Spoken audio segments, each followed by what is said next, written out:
Like most homes, every Christmas season I set the ladder up and spend an afternoon hanging lights from our gutters and the roof's edge. We have some old vintage light strands, the kind that when one bulb goes out, the whole thing goes out. Half the project is checking for blown bulbs and twisting on new ones. Every year I say I'm going to buy new lights, and every year I drag the same lights back out of the attic. You're probably picking up it's not my favorite chore of the year.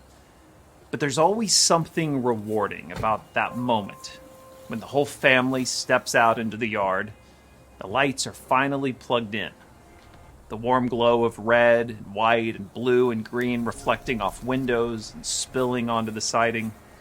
It fills the house with all of those Christmas feelings, whether it's lights on the roof or candles in windows or flames in the fireplace.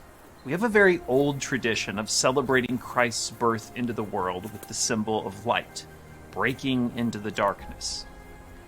It's easy, having finished the Old Testament, to simply turn the page and pick right up into the new one. But this time between the Testaments was a long period of waiting in Israel's history. Historians tell us there were probably around 400 years between the two Testaments. 400 years without a recorded prophetic witness. It was a time of waiting, of darkness. Darkness deepened by the spreading darkness of sin from Genesis' beginning. How long, O Lord, is the repeated refrain of the psalmist? How long would humanity have to wait for this darkness to be dispelled? God's people continued to wait for that day when a Messiah would rescue them and usher in an eternal kingdom, a renewal of all things, a light. There was a righteous man named Simeon, and like so many in Israel, Simeon was eagerly waiting for the Messiah. Simeon was in the temple the very day that Jesus' parents came to dedicate him. Simeon, overcome by joy, burst into worship. He is a light to reveal God to the nations. Looking for a way to describe Jesus, Simeon chose the image of light. Jesus was a light to the world. For centuries, artists and poets have captured the Christmas nativity scene in images of light. The glow of Mary swaddling her child, the brilliance of that star guiding the Magi from the east, and the rush of angelic light breaking open the sky above the shepherds in their fields. The place of Jesus' birth, Bethlehem, must have been busy that night.